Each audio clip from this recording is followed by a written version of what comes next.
ये साइकोलॉजी होती क्या है? अगर देखा जाए तो साइकेट्रिस्ट और साइकोलॉजिस्ट और सोशल वर्कर तीनों लीड लेके एक नफसियाती मरीज को लेके चल रहे होते हैं। सोशल बीइंग और ह्यूमन बीइंग में क्या फ़र्क है? सोसाइटी के साथ खुद को लिंक करते हुए खुदा ताला ने जो उसके अंदर इंस्टिंक्ट डाली है। इंसानों के साथ जो लोग कहते हैं मुझे इंसानों के साथ इश्क है, प्योरली आपके दिमाग के अंदर जो केमिस्ट्री चल रही है सब्जेक्टिव है, बहुत ज़्यादा तलाश कंटिन्यू रहती है, ये कभी ख़त्म नहीं होती।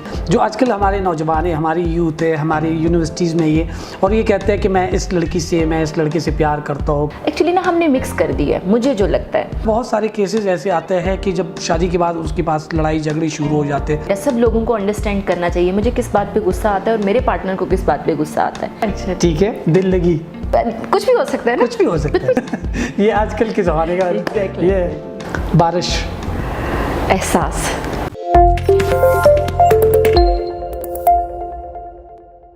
वेलकम टू तलाश with Karim. Thank you so much, आपने टाइम निकाला, थैंक यू सो मच आप आए। सबसे पहला क्वेश्चन मेरा आपसे ये है, ये साइकोलॉजिस्ट कौन होता है? साइकोलॉजिस्ट जैसे मैं हूँ बिल्कुल।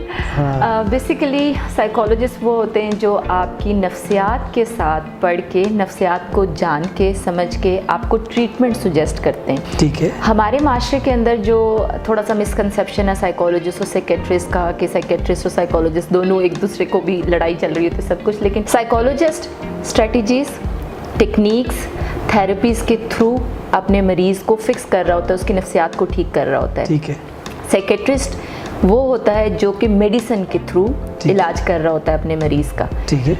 इसी तरह से आप देखेंगे कि मतलब हम बीइंग अ क्लिनिकल साइकोलॉजिस्ट हम हमेशा इसी तरह समझाने में ही लगे रहते हैं कि हम आपको दवाइयाँ नहीं दे सकते क्योंकि हमारा वो सारा का सारा सिनेरियो नहीं है। वो डॉक्टर साहब नहीं हमें दे दें, हमें आप लिख के दे दें, क्योंकि हमारा जो माशरा है ना वो कन्फ्यूज। मैं अगर पाकिस्तान के पर्सपेक्टिव से बात करूँ, जनरली तो अगर देखा जाए तो साइकेट्रिस्ट और साइकोलॉजिस्ट और सोशल वर्कर तीनों लीड लेके एक नफसियाती मरीज को लेके चल रहे होते हैं।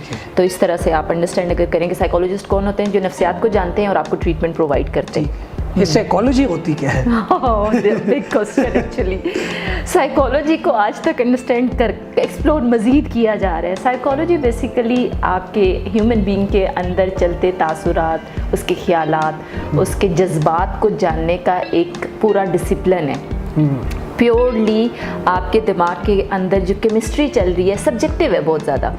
न्यूरोलॉजी, साइकेट्री ये तो मेडिकली आपको दिखती टेंजिबल चीज़ें नज़र आ जाती है, लेकिन साइकोलॉजी जो सब्जेक्टिव है, जो कि आप through abstract, through subjective ways आप एनालाइज कर रहे होते हो, बेसिकली लोगों के ख्यालात को, लोगों को जांचने की कोशिश कर रहे होते हो, उनके तजर्बात या उनकी कोई अगर तल्ख यादें हैं उसकी बेस पे कोई उनके प्रॉब्लम्स हुए हैं तो उसकी बेस पे अंडरस्टैंडिंग ऑफ ह्यूमन बीइंग। ठीक है।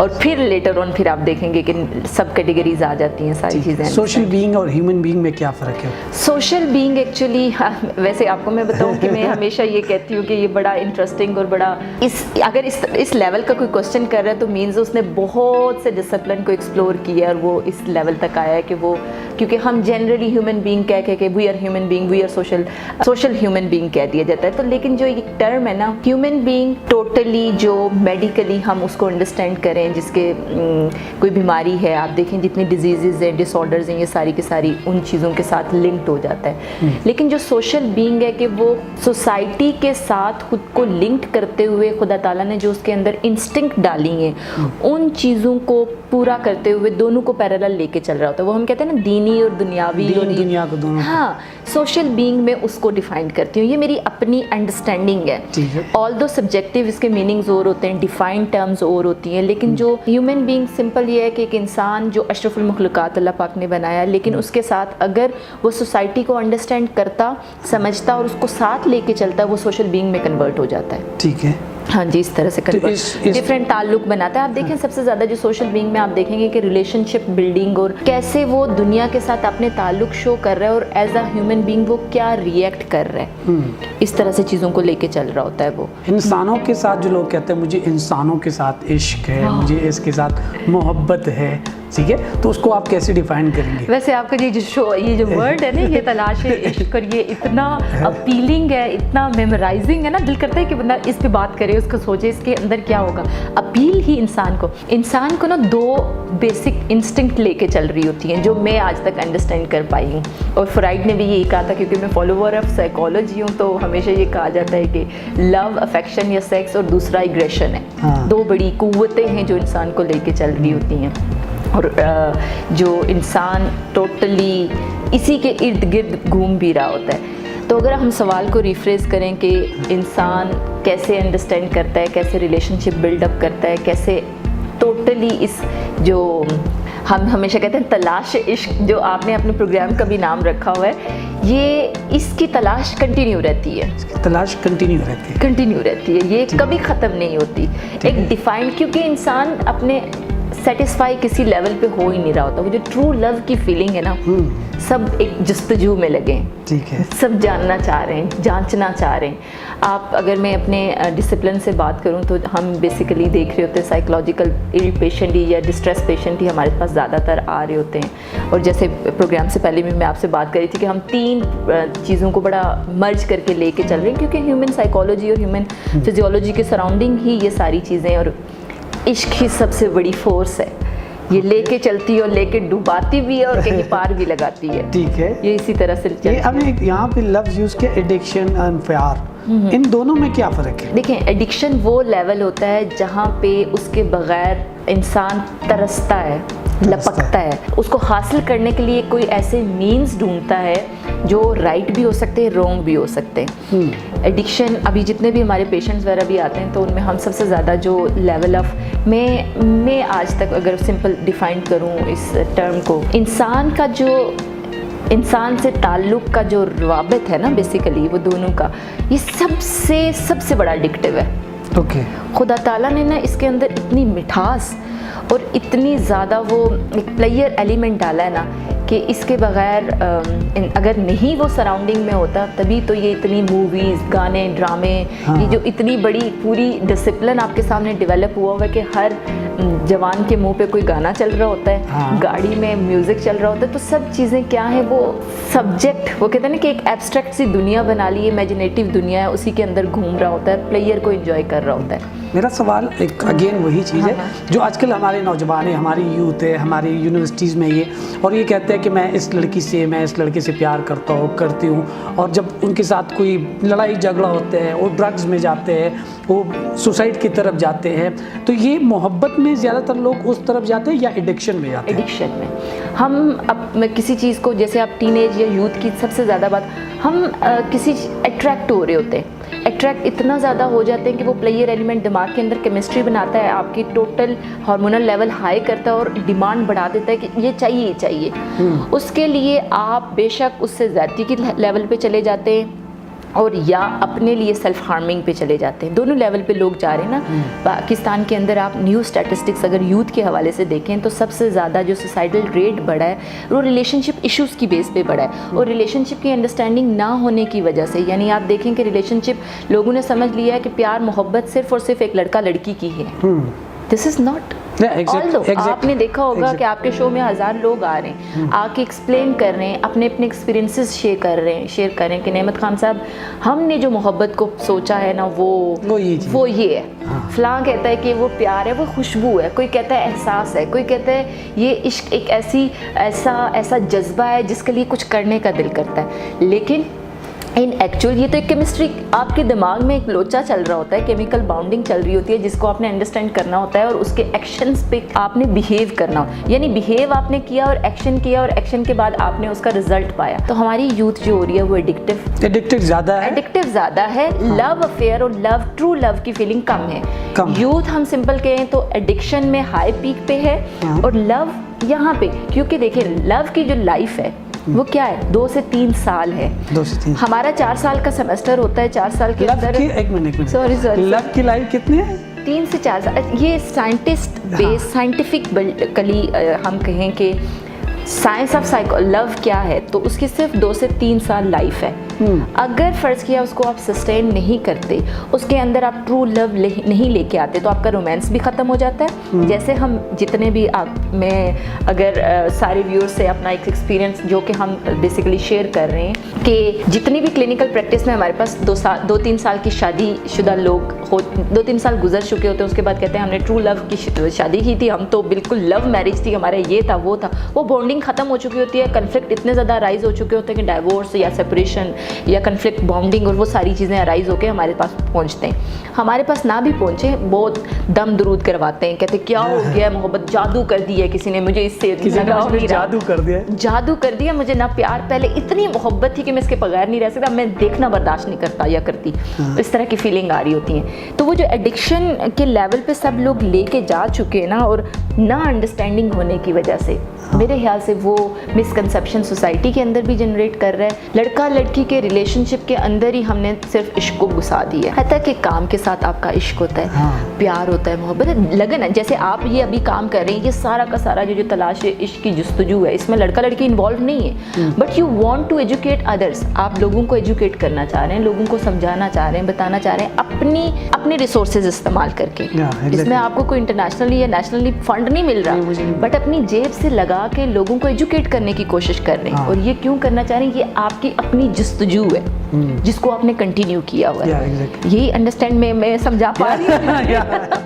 पता नहीं मैं बता पा रही हूँ, लेकिन बेसिकली ना एक चीज़ होती है कि हमेशा अब जो एंकर है वो ऑब्वियसली बहुत से सवालात लिए बैठा होता है, लेकिन जो बेचारा गेस्ट आता है ना, उसके पास भी बहुत सी चीज़ें होती है, वो चाह रहा होता है ये भी बता दिया जाए, मैं सुन रहा हूँ क्योंकि आप बड़े अमेजिंग तरीके से बता रहे। तो आपने कहा कि आपके पास बहुत सारे केसेस आते हैं इस तरह के, जो उसके 1 साल 2 साल 3 साल शादी के गुजर चुके होते हैं, और वो कहते हैं कि पहले तो मैं समझ रहा था या समझ रहे थे कि ये मोहब्बत है, लेकिन अब ये मोहब्बत नहीं है। तो क्या आपके हिसाब से उसके अंदर किस चीज़ की कमी थी? वो मोहब्बत थी या एडिक्शन था, क्या चीज़ थी? अगेन उस चीज़ के ऊपर मैं आता हूँ। हाँ, फिर से अच्छा, ये बड़ा रिलेटेड सवाल है। बहुत से लोग पूछते हैं कि शायद हमने ना कोई बहुत बड़ा गुनाह कर दिया। अभी जितने लोग मेरी इस पर्सन को सिलेक्ट करने का जो सबसे बड़ा दुख मुझे अभी तक हो रहा है पूरी ज़िंदगी में, ये लोगों को कहते हैं, आपने सुना होगा, आप भी तो ट्रेनिंग्स वगैरह वो सारी चीज़ें दे रहे होते हैं, केसेस आते होंगे हमारे पास भी, जितने पेशेंट आते हैं सबसे ज़्यादा कहते हैं मेरी सबसे ज़िंदगी की जो बड़ी गलती है ना, मैंने इससे मोहब्बत और इससे शादी करना है। इससे शादी है,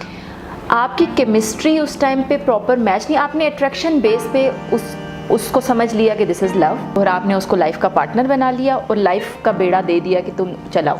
और उसकी बेस पे क्या हुआ कि डिस्ट्रक्शन ही डिस्ट्रक्शन, जो ही मौजें आई सहरा की या दरिया की या किसकी, तो आप दोनों डोलने लगे। आपने कहा नहीं, मैं अपनी ज़िंदगी बचाऊंगा। जहाँ पे सेल्फ सेंटर्ड हो जाती हैं चीज़ें ना, वहाँ पे वो लव नहीं रहता। लेकिन लव की तो 4-5-3 ट्रायंगल हमेशा बनाता है, साइंस भी बनाती है, साइकोलॉजी भी बनाती है, एंथ्रोपोलॉजी भी, जितने सब्जेक्ट हैं वो कहता है इंटीमेसी है, पैशन है और ये अट्रैक्शन है। तीनों ट्रायंगल जब साथ चलेंगे, केयर भी आ जाती है इसमें।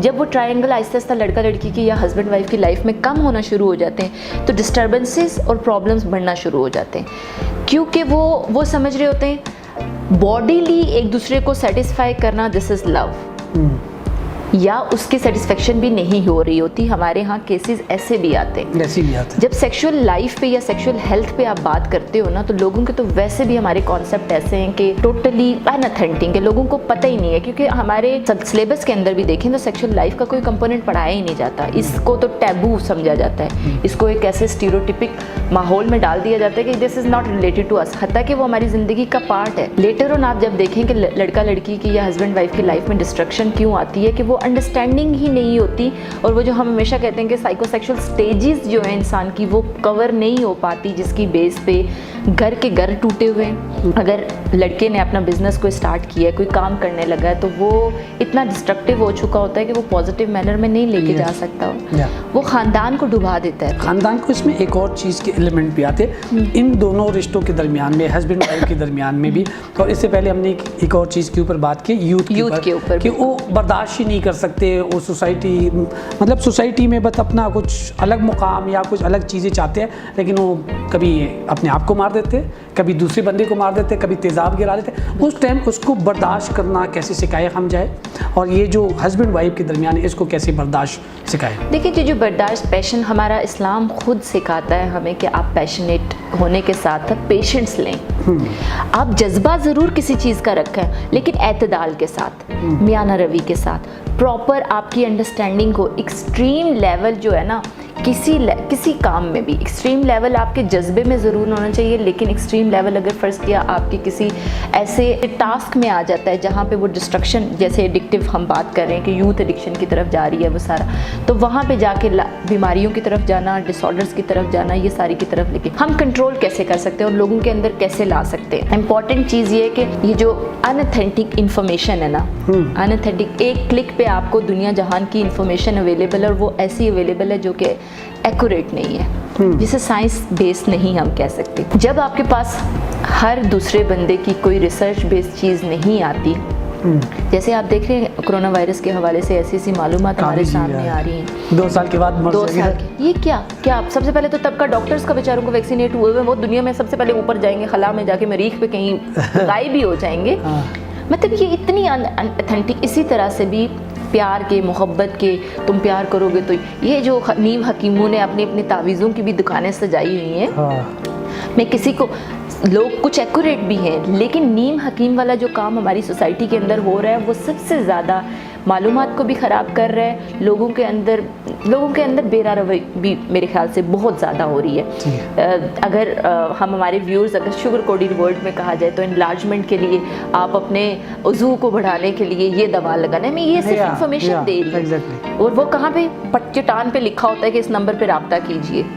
तो क्या है, इन सारी चीज़ों की वजह से वो जो लोगों के अंदर एक इंतशार बढ़ता जा रहा है, लोगों के अंदर मालूमात की कमी, ज़्यादती हो रही है इनएक्यूरेट लेवल पे, और कमी हो रही है एक्यूरेट लेवल पे, अगर कहा जाए, मैं बेहतर अल्फाज अगर अख्तियार बता सकूं तो इस तरह से। तो पैशन, सारी चीज़ें एक दूसरे के, लेकिन माफ़ी का जज्बा अपने अंदर, वो जो सारी। अच्छा, एक और हम लोगों ने छोटी सी एक रिसर्च की थी, इसमें हमने किया ये था कि स्कूल्स के स्टूडेंट्स के साथ 500 के स्टूडेंट्स हमने सेलेक्ट किए, स्कूल्स और कॉलेजेस के मिक्स स्टूडेंट्स थे।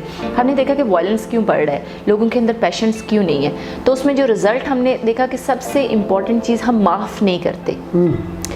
किसी भी लेवल पे हमने बच्चे को भी देखेंगे कि बच्चा अपने माइंड में खुन्नस बसा लेता है, और उसकी बेस पे वो जज्बा जो है ना, ये जो तलाश इश्क का जज्बा, ये बड़ा उम्दा है।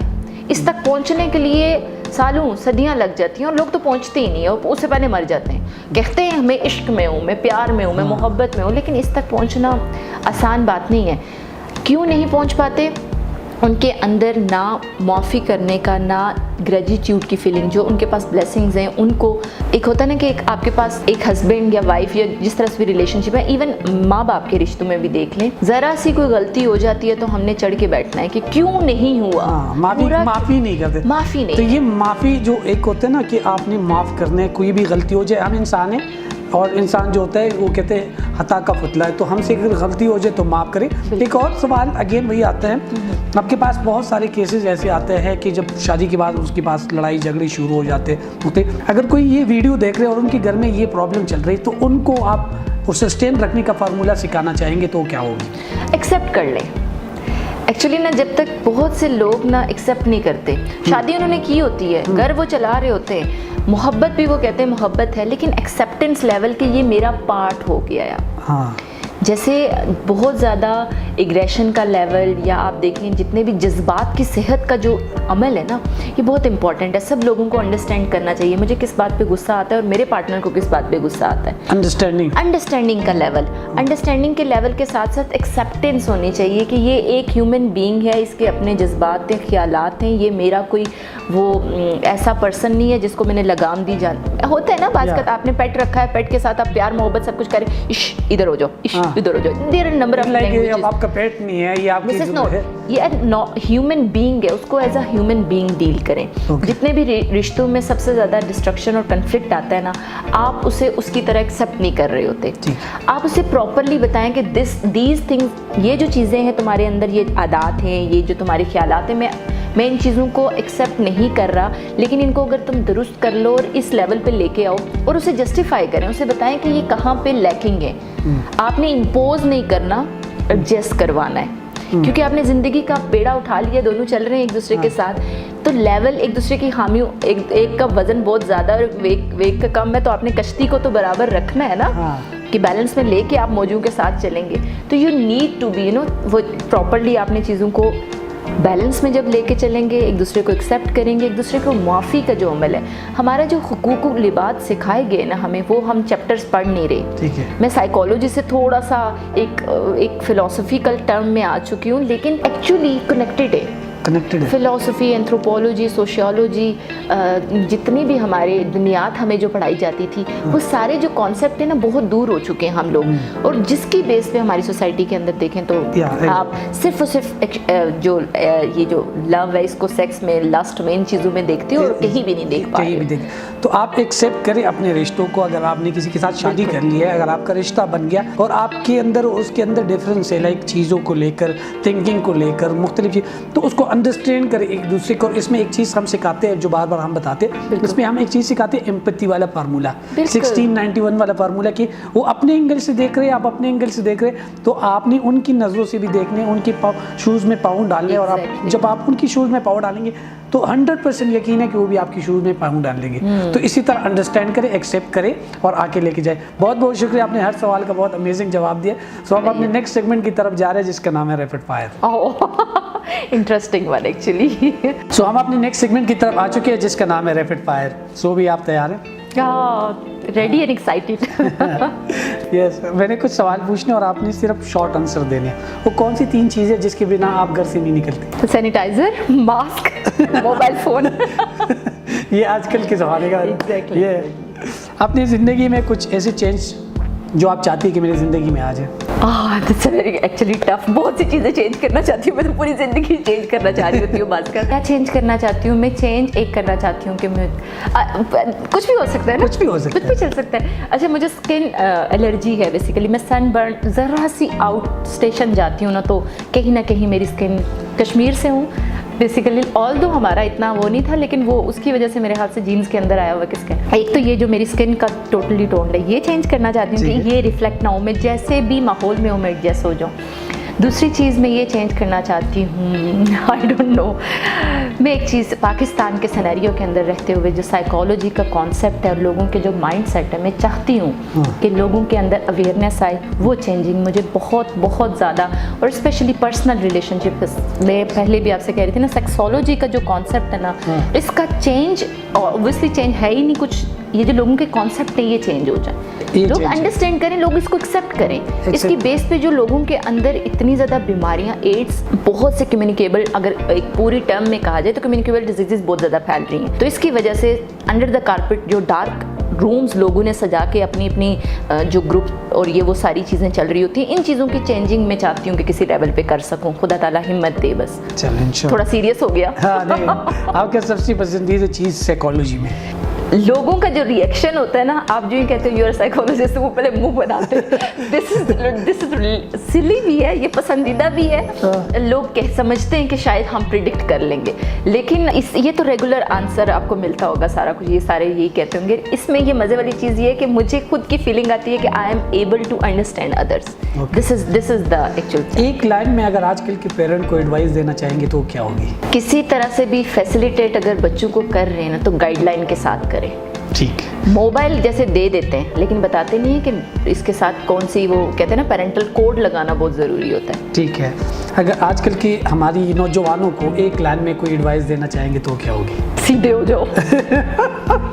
प्यार, मोहब्बत, दीज आर सब्जेक्टिव थिंग्स। ठीक है। Focus on your aim. सबसे अच्छी मेमोरी जो आपकी लाइफ में हो अभी तक, एक लाइन में? सबसे मेमोरी अच्छी है जब मैं डिलीवरी मेरी हुई, मेरा एक्चुअली नॉर्मल बेबी पैदा हुआ है, तो जो ही I was on medical coach पे थी, बेबी सामने मेरे निकाल के ऐसे रखा गया, और वो जो एक रिफ्लेक्शन थी ना कि ये मेरे अंदर से एक इंसान निकला है, यू नो, वो जो फीलिंग थी वो मैं आए दिन जब भी मैं डिस्ट्रेस होती हूँ या मुझे लगता है कि किसी काम पे मैं वो नहीं पर, वो मुझे टोटली एक एनर्जी देता है कि I M this, I can do it. Okay. वो अच्छी मेमोरी है अल्हम्दुलिल्लाह। बड़ी मज़ेदार मेमोरी है। अच्छा, मैंने एक लफ्ज़ बोलने और आपके माइंड में जो चीज़ आ जाए आपने 1 सेकंड में बताना है। अच्छा ठीक है? दिल लगी, एहसन रज़ा, दोस्ती, कमर खतीब, बारिश, एहसास, स्ट्रगल, माई लाइफ, जवानी, सब कुछ। बच्चे। नो, ओके बच्चे नो, Okay. एक ही बच्चा काफ़ी है, मतलब मुझे इस पे आता है कि नो बच्चे, ओके, बच्चा, ये या वो, ठीक है? लव या मनी, मनी, हार्ड वर्क और लक, लक, इंटेलिजेंट या रियलिटी, ब्यूटी, रियलिटी। जो रियलिटी और ब्यूटी आपने दो कहे ना, हाँ। ब्यूटी और रियलिटी ठीक। मेरे हाथ से, रियलिटी। अर्ली मॉर्निंग पर्सन या night person, early morning person, phone या लैपटॉप? लैपटॉप। ओके, बहुत बहुत शुक्रिया, आपने हर सवाल का दोबारा बड़ा अमेजिंग जवाब दिया।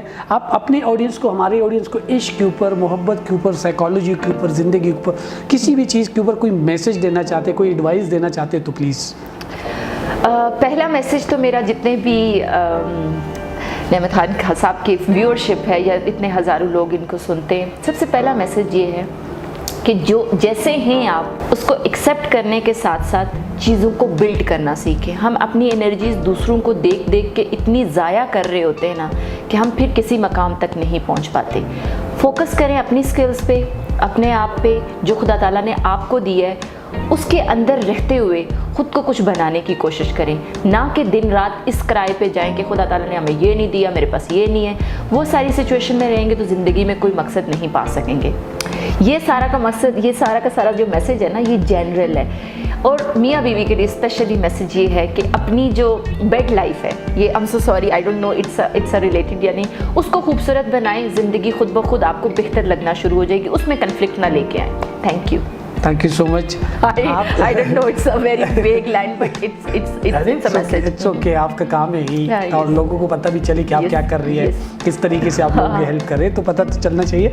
लेकिन अल्लाह ताला ने आपको जैसी भी बनाया, आपको बहुत खूबसूरत इंसान बनाया है, बेशक। और आपके अंदर एक क्वालिटी रखी है जो हर किसी में नहीं होती। हर इंसान यूनिक है और उस यूनिक को पहचानना है, तलाश करना है और उसी के साथ चलना है। कोई गोरा होगा, कोई काला होगा, कोई कैसे होगा, लेकिन उसके अंदर जो चीज़ है काले के अंदर, तो गोरे के अंदर नहीं होगी। गोरे के अंदर सिर्फ गोरापन होगा, लेकिन काले के अंदर की जो स्केल्स होगी उसके पास नहीं होगी। तो अल्लाह ताला ने हर इंसान के अंदर एक चीज़ ऐसी रखी है जिसकी वजह से वो यूनिक है, खूबसूरत है और बड़ा शानदार तरीके से वो ज़िंदगी गुजार सकते हैं। तो बहुत बहुत शुक्रिया, मिलते हैं इंशाल्लाह नेक्स्ट एपिसोड में।